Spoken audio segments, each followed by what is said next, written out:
She stood between the rifles and the man they called outlaw, her dress torn, her breath uneven, but her eyes steady as the prairie wind. "This ring," she said, holding it high, "was never my choice." Then she let it fall, into the dirt, beside the captain's boots. Around her, soldiers tensed, but she didn't flinch. "If saving me is a crime," her voice cracked like thunder, "then lock me up too, because I choose him. Not safety, not approval, not the life her father arranged. She chose love. She chose freedom. She chose the man who carried her out of the wreckage when no one else looked back. And in that moment, nothing about her was weak anymore."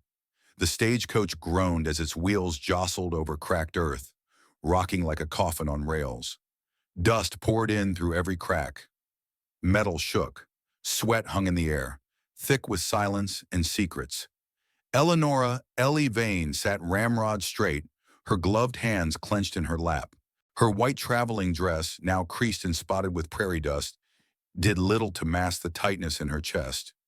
Across from her sat Judge Silas Beckett, the man she had been promised to. Twice her age, silver-bearded, eyes like stone. His posture spoke of ownership. His silence demanded obedience. "You'll grow used to the mountain air," he said, voice dry as the plains. "It sharpens character." Ellie turned her face toward the window, where golden fields met a sharp blue sky. She didn't reply. She didn't have to. The ring on her finger said enough. Then came the sound, like thunder, but not from above. It rose from the ground, deep and wrong. The horses screamed. The stage lurched. "Bison!" someone shouted from the front. A storm of hooves broke over the ridge. Dozens, no, hundreds of bison barreled down in a wave of dark muscle and ancient fury. The lead horse reared. The coach tipped. A wheel cracked. The sky spun. Ellie screamed as bodies flew. Glass exploded beside her face. Someone's boot struck her ribs. Then blackness. When she opened her eyes again, the world was sideways. Smoke rose from shattered wood. A wheel spun idly, then stopped. All was quiet, save for the wind whispering through broken beams. Blood soaked the prairie in slow, creeping rivers. Ellie couldn't move. Her leg throbbed. Her dress was torn and stained with dust and blood. Her hair hung in her face like a veil for the dead. In her left hand, curled so tight it hurt, her wedding ring. Still there. High on the ridge, Cale Lonefeather watched. Half Lakota, half white. He didn't belong anywhere. Not in towns that saw his skin, nor in camps that saw his silence. But he saw the wreck, saw the girl still breathing. He remembered his father, hung outside Dodge for helping a settler girl cross the river. No trial, just rope. Cale turned to leave. But then, her lips moved. "Please." One word, barely a breath. Cale clenched his jaw. Then he moved. Down the ridge, toward the wreck, toward her.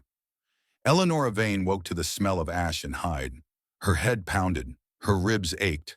The sky above her was patchwork, branches, buffalo hide, woven grass. Light filtered through in fractured gold. She tried to move, but the world tilted sideways. She wasn't dead. Not yet. She was lying in a hollowed-out pit, maybe 5 feet deep. The ground beneath her was dry and padded with old blankets. A leather canteen sat nearby, half full. A bowl of something that looked like cornmeal mush sat cold beside it. She blinked at it, unsure whether it was kindness or bait. Pain crawled through her shoulder as she sat up. Her dress was still on, though torn and stained. The ring still dug into her palm, pressed there by her own unconscious grip. She stared at it like it might answer something, but it didn't. Across the pit, in the shadows, he knelt, the man from the ridge. He wore worn buckskin and silence like armor.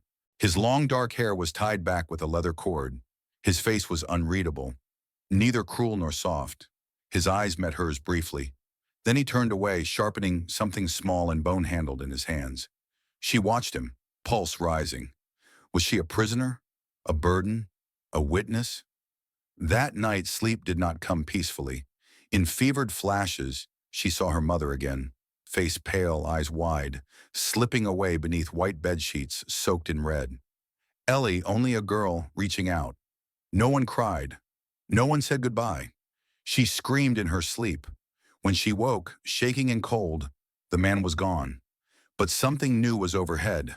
A crude canopy stretched over the pit, pinned with stakes and twine. It sheltered her from the wind and coming storm, and hanging from one edge a scrap of tanned leather, scrawled across it in rough charcoal. "No more rain, I promise." Her throat tightened. It wasn't a spoken comfort, not warmth, not even presence, but it was something. The next day she tried to climb out, scratching at the earthen walls, slipping on the slope. Her vision swam, her leg buckled. She fell hard, pain blooming across her ribs. Before the world faded, arms caught her, strong, steady.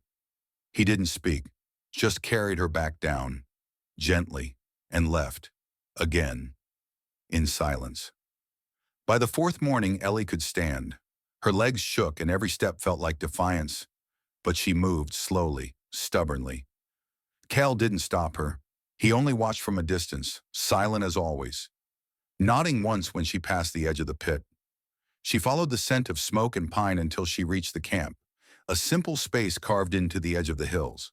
No fences, no fire ring, just 3 lean-tos made of stretched hide and bone, a pit for smoking meat, and bundles of herbs hung to dry.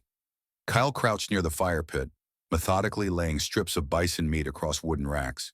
He stirred a boiling pot with a carved bone spoon, adding crushed roots and bark with the care of someone who'd learned from hunger, not books. He didn't look up when Ellie approached, but he didn't send her away either. She sat nearby, legs folded awkwardly beneath her, and watched. This wasn't survival. It was ritual, precision, respect. The next day he led her farther, across the ridge past a bend in the trail, to a place where the grass grew thin and brittle. There, under the open sky, stretched a field of buffalo skulls. Dozens, maybe more. Each one faced east toward the rising sun. Their hollow sockets stared through time. Some were cracked, others scorched. All were clean, bleached by wind and sky. Cale walked to the nearest row, knelt, and pressed 2 fingers gently to the crown of one skull. Ellie stood beside him, swallowing against the dryness in her throat. "They're not trophies," she whispered. Cale didn't move, but he shook his head. "Family," he said simply. It was one of the few words she'd heard him speak. Back at camp, Ellie met Numa, a quiet native girl with wide, observant eyes. She rarely spoke, but followed Ellie like a shadow. One afternoon, while Cale was away tracking, Ellie sat by the fire with a scrap of tanned leather and a stick of charcoal. She drew the letter E, then L, then slowly, L-I. Numa watched, curious. Ellie smiled and handed her the leather. Numa copied the shapes, unsure, then looked up, waiting. And so, beside the smoke and bones and prairie wind, a woman once silence taught a child to speak in symbols, not with voice, but with meaning. The wind was dry when Ellie crossed the ridge alone. She didn't ask Cale's permission. She didn't leave a note. She simply followed the path her memory etched into the dust, the trail that led back to the wreckage. It was quieter now. The chaos that had once filled the prairie, screams, hooves, shattering wood, was long gone. Only the sun remained, casting long shadows over the bones. Broken wheels lay half buried in the earth. A splintered trunk spilled out books and fabric, torn pages fluttering like dying birds. Flies buzzed low, thick around what remained of the horses, and then she saw him.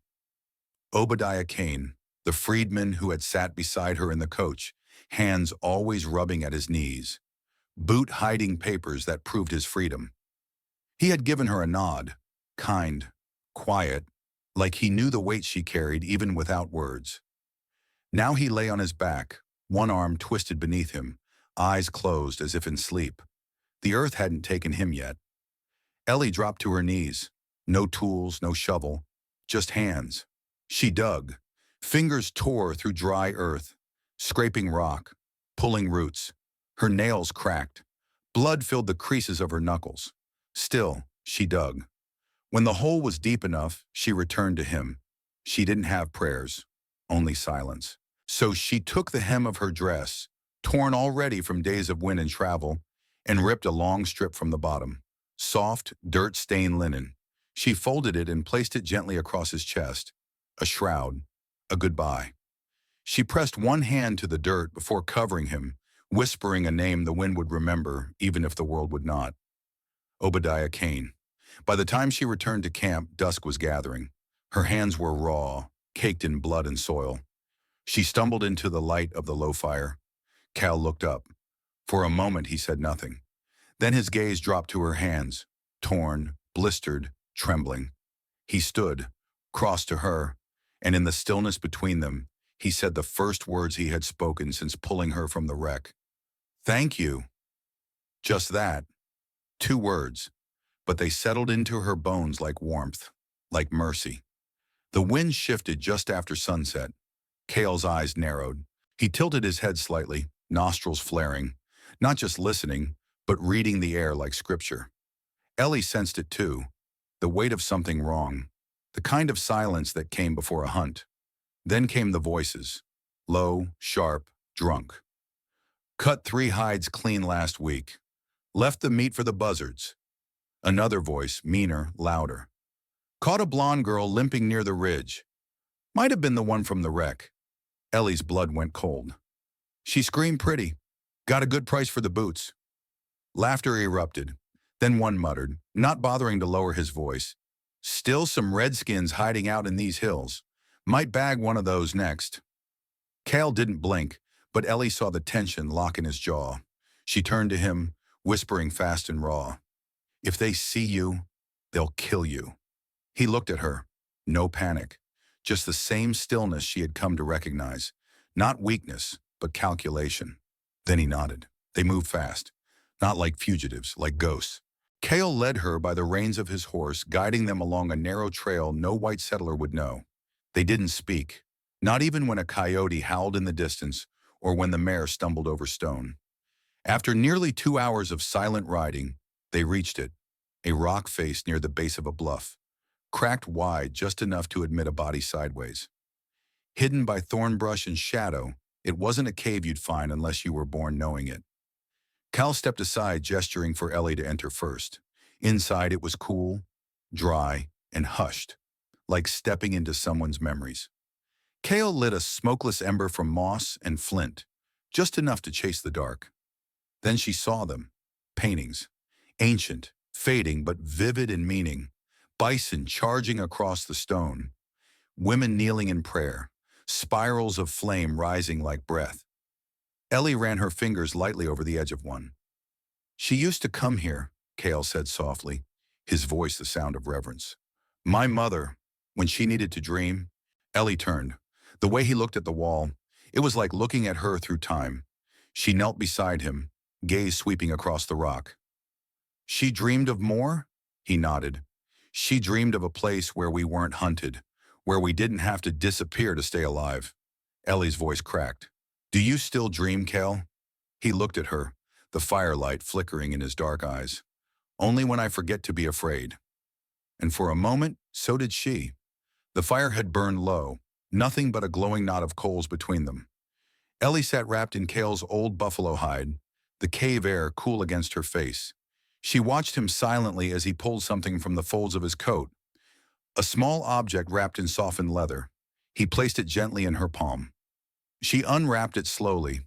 A carved bison, no bigger than a child's fist.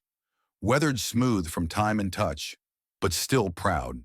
Head bowed, legs poised mid-stride. Primitive, but powerful. It carried the weight of something sacred. "My sister carved it," Kyle said quietly, eyes on the coals. "Laya, before the winter took her." Ellie turned it over in her hand, careful not to drop it. "She was young?" 8. A beat. "Our mother starved herself to feed us. In the end, there was nothing left to burn. No wood, no rope, no leather. Just her." He didn't finish. He didn't need to. Ellie's throat tightened. "And you?" "I buried her here, in this cave. She asked me to." He looked up, the firelight catching the hollows beneath his eyes. "She didn't want to be found by soldiers, or wolves." Silence stretched between them, not empty, full, heavy with everything not said. Ellie held the bison in both hands. then slowly looked up. I was going to marry a man I didn't love, she said. A man who saw me as legacy, not person. I said yes, not because I wanted to, but because I was afraid of disappointing my father, of breaking rules, of being alone. Kyle watched her unmoving. Her voice trembled, but she didn't stop. I wore that ring like it was armor, but it was a cage. She looked at him now, truly looked. And I'm done hiding in cages. He didn't reach for her, didn't pull her in like some storybook hero. He just leaned forward slowly, letting her meet him halfway. Their lips touched, soft, searching, not for passion, but for proof that they were still human, still choosing, still alive. When they parted, her voice was barely a whisper. I don't need safety, Cale. I need truth. And he nodded, because that, at last, was something they both still believed in. The wooden palisade of Smoky Hill Fort loomed against the rising sun. Lean logs, splintered and sun-bleached, like teeth clenched around silence. Eleanor Vane walked toward it alone, her boots heavy with prairie dust. Her dress, still torn at the hem, fluttered in the wind. Her hands were empty, except for the carved bison she carried in her pocket like a tether to the truth. 5 soldiers stood at the gate, muskets, suspicion, sharp eyes. The 6th man, Captain Thorne Wexley, stepped forward, tall, rigid, with a saber at his side and a face that had likely never laughed. You're the judge's bride, he said flatly. I was, Ellie replied. Her voice did not shake. And the Indian? His tone sharpened. Where is he? He saved my life. The captain didn't blink. The report says you were taken. Then the report's wrong. Wexley crossed his arms. You expect me to believe a half-blood man rescued a white woman, nursed her back from death, and never touched her? She met his gaze without flinching. I expect you to listen. But before he could reply, a voice called from the tree line. Captain! Heads turned. Kyle Lonefeather stepped into view. Slow, calm, unarmed. He raised his hands in surrender, a ghost of war walking willingly into judgment. Kyle, no! Ellie started forward, rifles lifted. Tension crackled. But before they could fire, Ellie moved, running, placing herself directly between Cale and the line of guns. Arms spread. You want to shoot him? She shouted. You'll have to shoot me first. No one spoke. She reached into her pocket, pulled out the wedding ring, the one her father gave her, the one that once meant safety. She threw it into the dirt at Wexley's feet. If saving me is a crime, she said, voice raw, then let them judge. I already chose. A beat of stunned silence. Then a young soldier stepped forward, barely 20, freckles still across his cheeks. My sister. She was dying once, he said quietly. No doctor would help, but a Lakota woman came, burned herbs, prayed over her, saved her. The captain's eyes flicked to the boy, then back to Ellie. You're not prisoners, he said finally, though his voice held no warmth. But you'll stay west of the Smoky River. You're not welcome in towns. Ellie's breath caught, not forgiveness, not approval, but freedom. She turned to Kyle. He lowered his hands. Their eyes met. No vows, no applause. Just 2 people who had chosen one another, in daylight, in danger, in dust. And they walked away from the fort, together. 1 month later, the wind over the plains no longer smelled like ash. It smelled of flour and firewood and wild berries crushed between honest hands. At the edge of the open land, beneath a squat cedar and beside a creek that whispered through the tall grass, Ellie Vane's bakery stood, barely more than a cabin, its roof patched with hides and its sign carved by a dull knife. Clara's bread. And beneath it, in smaller charcoal strokes, if you've ever been hungry, you have a right to eat. She took no coin, only stories. Sometimes a child would leave a stone polished smooth by the river. A traveler might offer a dried flower or a carved token from home. But many gave nothing, and that was enough. The oven, built stone by Cale Lonefeather's hands, stood at the back, breathing warm, steady heat. He used river rocks and ash mortar, shaped it until the fire sang instead of roared. He hunted less now, spoke little still, but his eyes softened every time he saw her covered in flour, a ribbon of dough in one hand and a child's laughter echoing in the other. Ellie baked with what the land offered. Wild grain, roots, honey, and berries she foraged near the stream. She mixed them carefully, reverently. She gave each recipe a name in Lakota. Wiaka Shah, the red berry loaf. Te Thankawashte, bison fat bread baked for strength. Nagi Wangbli, ghost eagle rolls, pale and featherlight.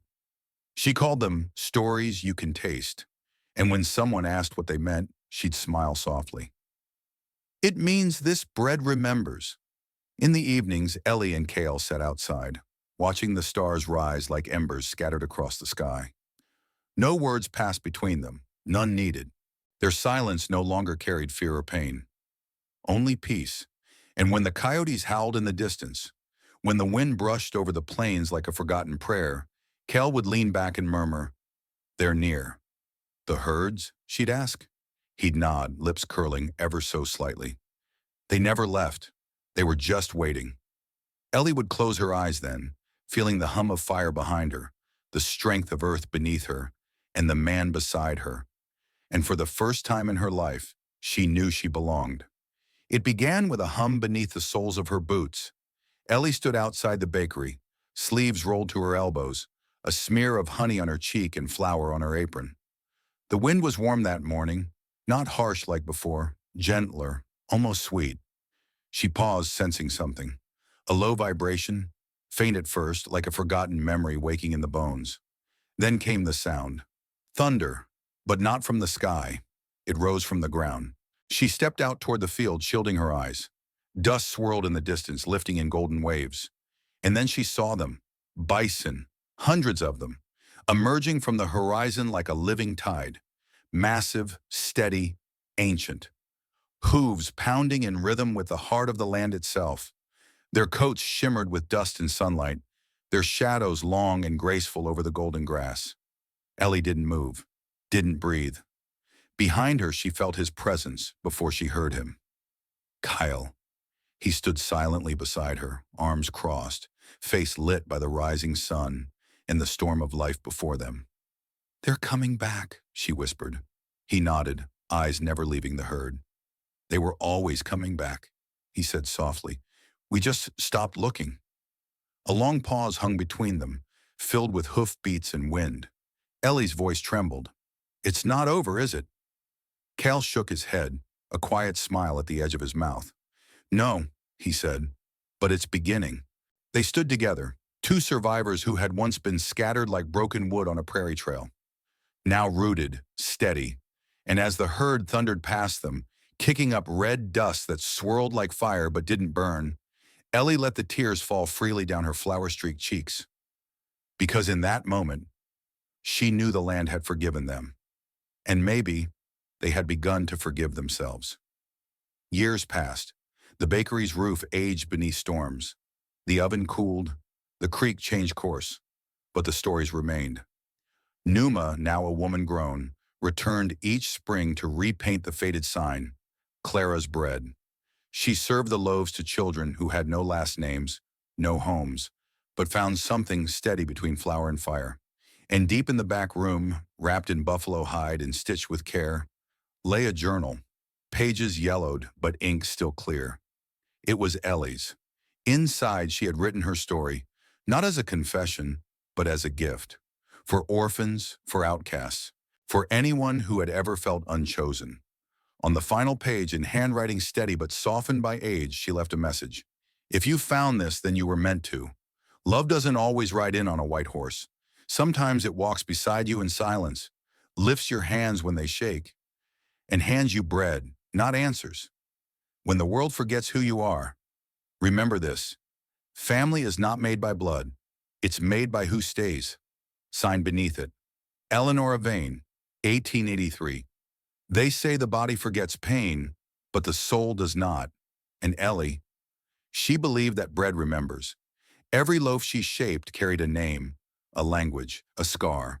The way her mother once whispered lullabies in German. The way Kale taught her how to braid cedar smoke into dough. The way orphans stared, wide-eyed, at the first warm bite of their new life.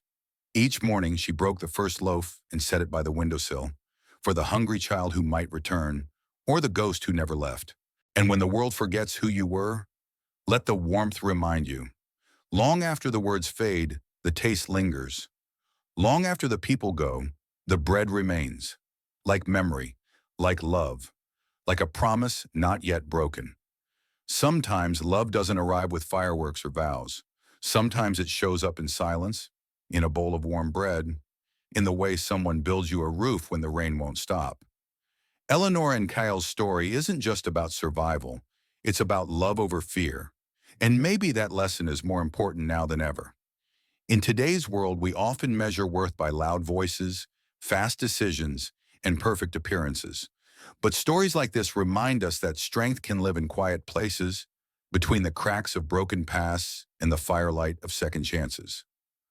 We've all known fear, fear of not belonging, fear of choosing wrong, fear of standing up for someone who might be judged. But what if, like Ellie, we stopped choosing safety and chose truth? What if we stopped waiting for the world to fix itself and started by feeding someone who's hungry, protecting someone who's different, or simply listening without judgment? And what if, like Kyle, we remembered that healing doesn't always mean forgetting, that sometimes the ones called outcasts are the ones who carry the oldest wisdom? And if this story moved you even a little, please like, subscribe, and share this with someone who still believes in quiet love, hard-earned peace, and the kind of courage that doesn't shout. This channel is for all of you who've walked through dust and fire and still choose to hope. Until next time, keep the fire burning and ride true. It's Wild West Love Stories.